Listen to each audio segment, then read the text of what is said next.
December 26 நமது அனுதின மன்னா ஊழியங்களின் வாழ்த்துக்களுடன் இன்றைய நற்செய்தி.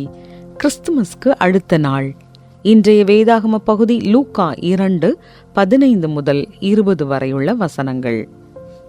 தேவதூதர்கள் அவர்களை விட்டு பரலோகத்துக்கு போன பின்பு மேய்ப்பர்கள் ஒருவரையொருவர் நோக்கி, நாம் பெத்லஹேம் ஊருக்கு போய் நடந்ததாக கர்த்தரால் நமக்கு அறிவிக்கப்பட்ட இந்த காரியத்தை பார்ப்போம் வாருங்கள் என்று சொல்லி தீவிரமாய் வந்து மரியாளையும் யோசேப்பையும் முன்னணையிலே கிடத்தியிருக்கிற பிள்ளையையும் கண்டார்கள். கண்டு அந்த பிள்ளையை குறித்து தங்களுக்கு சொல்லப்பட்ட சங்கதியை பிரசித்தம் பண்ணினார்கள். மேய்ப்பராலே தங்களுக்கு சொல்லப்பட்டதை கேட்ட யாவரும் அவைகளை குறித்து ஆச்சரியப்பட்டார்கள். மரியாளோ அந்த சங்கதிகளையெல்லாம் தன் இருதயத்திலே வைத்து சிந்தனை பண்ணினாள். மேய்ப்பர்களும் தங்களுக்கு சொல்லப்பட்டதின்படியே கேட்டு கண்ட எல்லாவற்றிற்காகவும் தேவனை மகிமைப்படுத்தி துதித்து கொண்டு திரும்பி போனார்கள். குறிப்பு வசனம்: மரியாளோ அந்த சங்கதிகளையெல்லாம் தன் இருதயத்திலே வைத்து சிந்தனை பண்ணினாள். லூக்கா 2:19.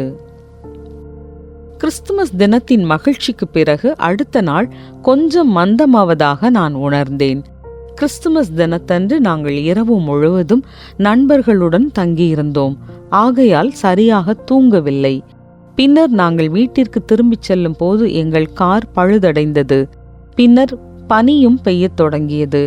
நாங்கள் காரை அங்கேயே விட்டுவிட்டு பனிமூட்ட சூழலை அனுபவித்து கொண்டே ஒரு டாக்ஸியில் வீட்டிற்கு வந்து சேர்ந்தோம். கிறிஸ்துமஸ் தினத்திற்கு பிறகு மந்தமான உணர்வை அடைந்தவர்கள் நாங்கள் மட்டுமல்ல. பொதுவாக அளவுக்கு அதிகமாக உண்பதாலோ வானொலியிலிருந்து கிறிஸ்துமஸ் கேரல் பாடல்கள் திடீரென காணாமல் போனதாலோ போன வாரம் வாங்கிய பரிசு பொருட்கள் இப்போது கடைகளில் பாதி விலையில் விற்பனை ஆவதனாலோ கிறிஸ்துமஸ் தினத்தின் மாயாஜால மகிழ்ச்சியானது விரைவில் கலைந்துவிடும். ஆயினும் இயேசு பிறந்த நாளின் அடுத்த தினத்தை பற்றி வேதாகமம் ஒன்றும் சொல்லவில்லை. ஆனால் பெத்லஹேமுக்கு நடைப்பயணமாய் வந்தது, தங்குமிடமில்லாமல் அலைந்தது, பிள்ளை பெற்றெடுத்த பிரசவ வலியோடு மரியாள் இருந்தது, கூடியிருந்த மேய்ப்பர்கள் சொல்லாமல் கலைந்து சென்றது போன்ற தொடர் சம்பவங்களினால் மரியாளும் யோசேப்பும் சோர்ந்து போயிருந்திருப்பார்கள் என்று நாம் கற்பனை செய்து பார்க்கலாம். மரியாள் தனது பிறந்த குழந்தையை தொட்டிலில் வைத்ததற்கு பிறகு தேவதூதன் அவளை சந்தித்த சம்பவம், எலிசபெத்தின் ஆசீர்வாதம் மற்றும் அவளுடைய குழந்தையின் மகிமையான எதிர்காலம் என்று அவைகளை குறித்தே யோசித்து கொண்டிருக்க கூடும் என்று நான் கற்பனை செய்கிறேன். மரியாள் தன் இருதயத்தில் இது போன்ற விஷயங்களை வைத்து சிந்தனை பண்ணினாள் என்று வேதம் சொல்லுகிறது. அது அவளுடைய அன்றைய மனச்சோர்வையும் உடல் வலியையும் குறைத்திருக்க வேண்டும்.